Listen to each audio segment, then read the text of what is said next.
Hello, so today I'll be presenting on multiple elements of culture on the island of Cuba.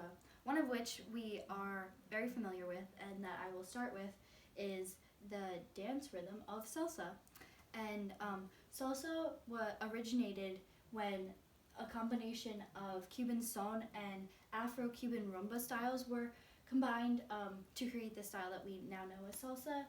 This style of dance has four core steps, which are left and right, front and back, two-step, and rock back.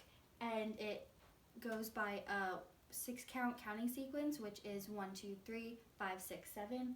It was popularized in the U.S. in New York City in the 1970s when a lot of Puerto Rican and Cuban immigrants came to the U.S. and brought their dance, which was then combined with American-style jazz music, and that kind of made an Americanized form of salsa that we're more familiar with today. Common instruments used in salsa are drums like the bongos and congas, guitar, trumpet, saxophone, and these instruments combine to create that really high energy and upbeat feel that salsa is characteristic for. The next element of culture that I wanted to include was Cuban food, which I think is really important for knowing about the culture of a place. So Cuba has really strong Spanish and African influences, which is really evident in the food because a lot of African workers were brought by Spanish settlers, and a lot of Cuban natives are of African descent, so those influences are really strong in the food and other elements of culture.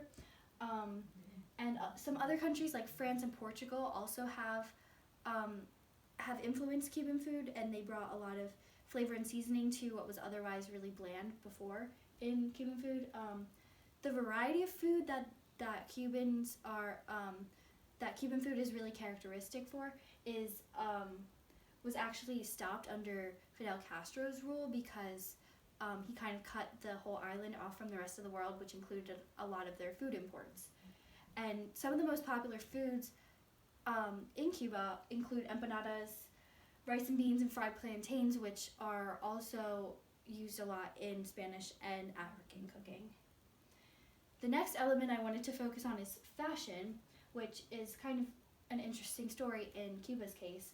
Native Cuban fashion included a lot of short and open skirts and like revealed skin, I guess, which was not traditional at the time, and because there are so many African descendants living in Cuba at the time, they wore a lot of colorful and decorative dress, and they wore a lot of bright colors, and it's kind of evident in this picture right here. And when Europeans came and settled, they dressed a lot more modestly because of their religion, so they wanted the native people to be dressed in wool and dark colors, which they soon found out wasn't going to really be appropriate for the semi-tropical climate that Cuba's in, so they soon switched to cotton and linen fabrics instead. One of the more traditional elements of Cuban fashion that still exists today is called the Guayabera shirt, which is right here, and it's still used for special occasions. It's not really mainstream anymore, or a mainstream fashion anymore, but it is used for weddings and festivals and things like that.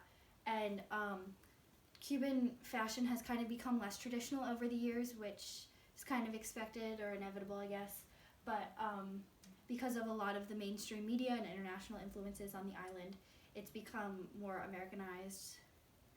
The next element of religion the next element of culture that I wanted to focus on is religion, and I kind of had a little bit of a background in religion in Cuba, but I thought I should focus on it more.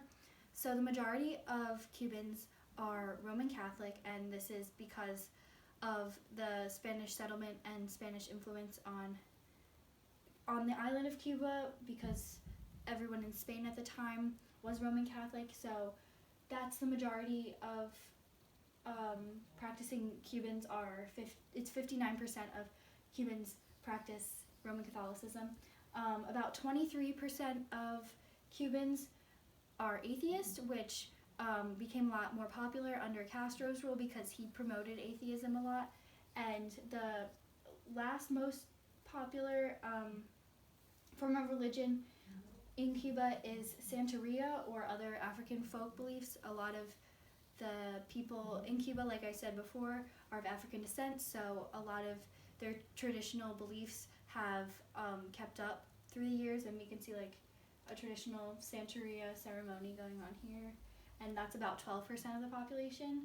And lastly, I thought that sports would be really interesting to look into in Cuba.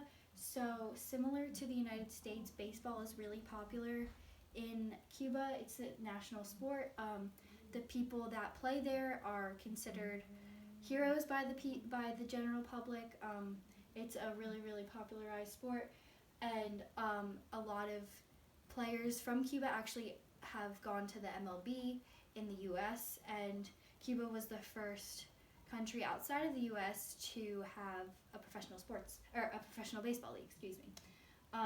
And Cuba also is known for having a really good record for producing boxers, and they've also been successful in the Olympics in track and field, and their geography as an island has made them be able to be really successful in the sport of sailing. So thank you for listening, and I hope you learned something and learned about the culture of Cuba.